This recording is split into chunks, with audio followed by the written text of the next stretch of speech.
Chapter 4 बहुत ज़्यादा pages का है। ये स्टोरी इतनी टफ है, क्यों लिखते हैं इतनी लंबी स्टोरीज ये लोग। तो आज हम पढ़ेंगे द ग्रेट ऑटोमेटिक ग्रामेटाइजेटर। स्टोरी को शुरू करने से पहले थोड़ा इंट्रोडक्शन देना ज़रूरी है, तो ये मसालेदार इंट्रोडक्शन सुन लीजिए थोड़ा सा। ये स्टोरी रोल्ड दाल ने लिखी थी 1954 में, और ये स्टोरी आज के टाइम में जहाँ दुनिया बात कर रही है ChatGPT, Microsoft Bing, Google Bard जैसे एआई टूल्स की, उसमें बिल्कुल फिट बैठती है। आज की आर्टिफिशियल इंटेलिजेंस की दुनिया में ये स्टोरी बहुत रिलेटेबल लगती है। तो जैसे चैट जीपीटी की फाउंडर कंपनी ओपन एआई के सीईओ सैम एल्टमैन हैं, वैसे ही इस स्टोरी में ऑटोमेटिक ग्रामेटाइजेटर मशीन जो थी उसका फाउंडर अडोल्फ नाइप है। दोनों में डिफरेंस बस इतना है कि सैम एल्टमैन ने अपनी कंपनी की टीम के साथ मिलकर चैट जीपीटी को बनाया था, और ये कोई फिजिकल मशीन नहीं है।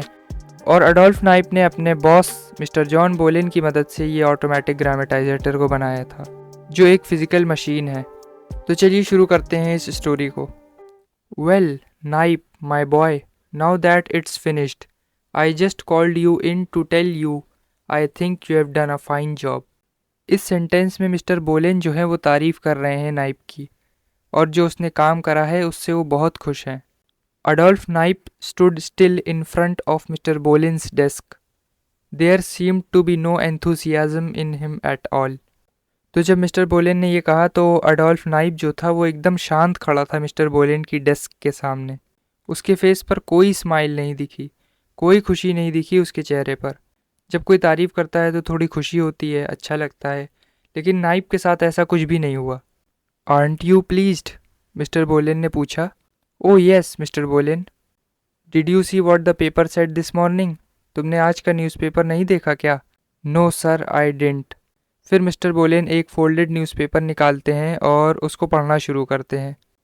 तो ये जो पढ़ेंगे ये एक न्यूज़पेपर रिपोर्ट है।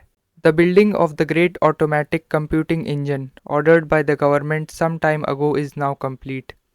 यहाँ पर बात हो रही है एक इलेक्ट्रॉनिक कैलकुलेटिंग मशीन की, जो गवर्नमेंट ने ऑर्डर करी थी। इसके बारे में नेक्स्ट लाइन में लिखा गया है, it is probably the fastest electronic calculating machine in the world today.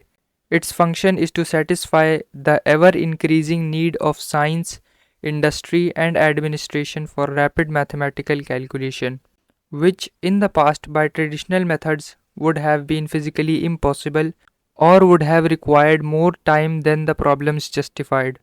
यहाँ पर बताया है इस न्यूज़पेपर रिपोर्ट ने कि ये एक फास्टेस्ट कैलकुलेटिंग मशीन है पूरी दुनिया में, जिसका काम है कॉम्प्लेक्स मैथमेटिकल क्वेश्चंस और साइंस की इक्वेशंस को चुटकियों में सॉल्व करना, जो ट्रेडिशनल तरीके से करना इम्पॉसिबल है, और अगर करा जाए तो बहुत टाइम लगेगा उनको सॉल्व करने में।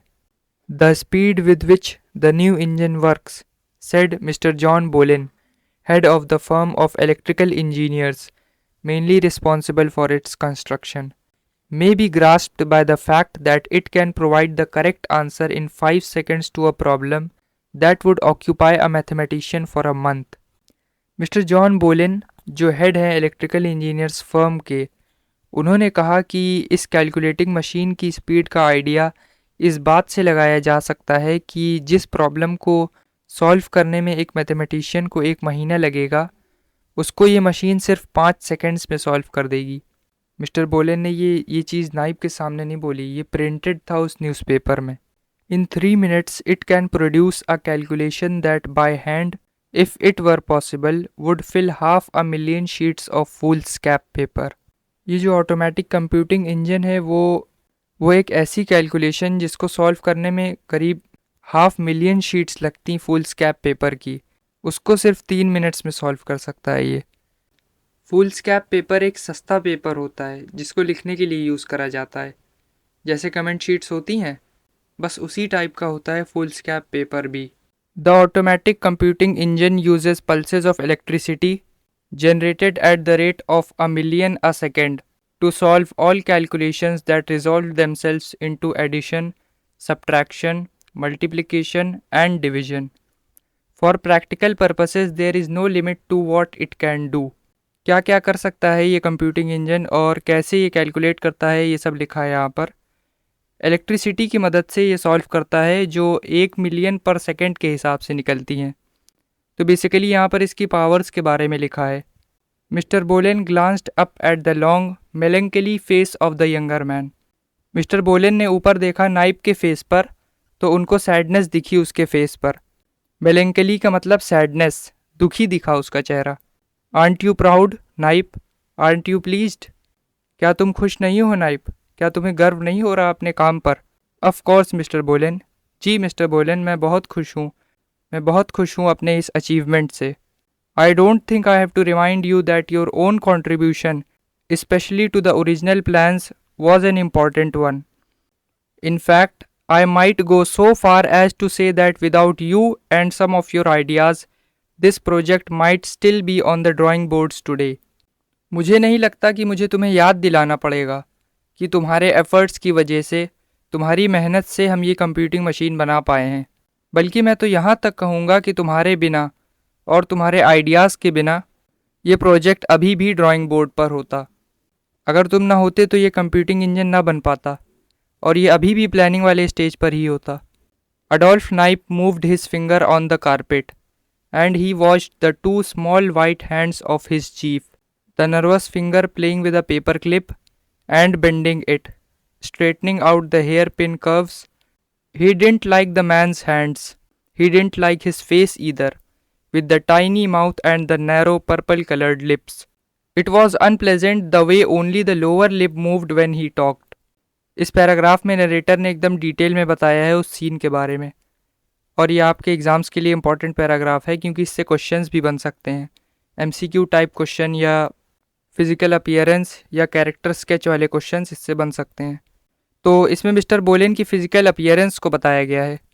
To small white hands, narrow purple coloured lips, और मिस्टर बोलेन का जो फेस था वो नाइप को बिल्कुल नहीं पसंद था। जब मिस्टर बोलेन बोलते थे तब उनके लोअर लिप्स हिलते थे सिर्फ, जो नाइप को बिल्कुल भी नहीं पसंद था। Is anything bothering you Knipe, anything on your mind, क्या तुम्हें कोई चीज़ परेशान कर रही है? Oh no Mr Bohlen, no, अरे नहीं मिस्टर बोलेन, मुझे कोई चीज़ परेशान नहीं कर रही है। How would you like to take a week holiday? Do you good, you have earned it. तुम एक हफ्ते की छुट्टी ले लो, तुम्हारे लिए ये अच्छा रहेगा और तुमने इसे अर्न किया है, मतलब तुम छुट्टी ले सकते हो। तुमने ऐसा काम करा है कि तुम्हारा हक बनता है एक वीक की छुट्टी लेने का। Oh I don't know sir. The older man waited, watched this tall thin person who stood so sloppily before him. He was a difficult boy. Why couldn't he stand up straight?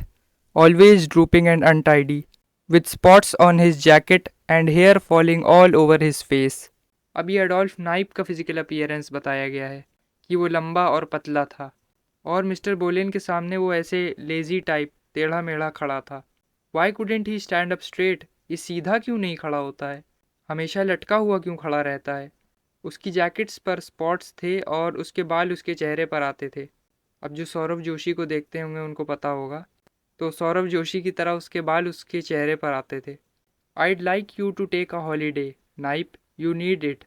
All right sir, if you wish. Take a week, 2 weeks if you like. Go somewhere warm, get some sunshine, swim, relax, sleep, then come back, and we'll have another talk about the future. तुम एक काम करो नाइप कि तुम एक हफ्ते की छुट्टी ले लो, 2 हफ्ते की ले लो, और कोई वार्म जगह जाओ, थोड़ी सनशाइन लो, किसी हल्की गर्म जगह पर जाओ, स्विम करो, रिलैक्स करो, आराम से सो, आराम करो, और फिर वापस आकर हम बात करेंगे फ्यूचर के बारे में। Adolf Knipe went home by bus to his 2-room apartment. He threw his coat on the sofa, poured himself a drink of whiskey, and sat down in front of the typewriter that was on the table. तो Adolf नाइप अपने 2-रूम apartment में गया बस से। अपने coat को उसने सोफे पर फेंका और विस्की लेकर अपने टाइपराइटर के सामने बैठ गया जो टेबल पर था। मिस्टर बोलेन was right, of course he was right, except that he didn't know the half of it. He probably thought it was a woman. Whenever a young man gets depressed, everybody think it's a woman. Mister बोलेन को लगा नाइप किसी लड़की की वजह से परेशान है। जब कोई जवान आदमी डिप्रेस्ड और परेशान होता है तो सबको यही लगता है कि लड़की की वजह से ये परेशान है या डिप्रेस्ड है, कोई वुमेन है इसकी ज़िंदगी में, उसी की वजह से ये परेशान है। He leaned forward and began to read through the half-finished sheet of typing still in the machine. It was headed, "A Narrow Escape," and it began, "The night was dark and stormy. The wind whistled in the trees. The rain poured down like cats and dogs." तो वो अपने typewriter पर कुछ लिख रहा था जो पूरी नहीं हुई थी, लेकिन आधी लिखी हुई थी, और उसकी हेडिंग थी "अ नैरो एस्केप"। तो आज की स्टोरी यहीं तक रखते हैं। आगे की स्टोरी हम अगले पार्ट में पढ़ेंगे। और वीडियो कैसी लगी ये बताना मत भूलिएगा, ज़रूर बताइएगा कमेंट्स में कि वीडियो कैसी थी। तो मिलते हैं अगली वीडियो में। आप लोग का देखने के लिए बहुत बहुत धन्यवाद।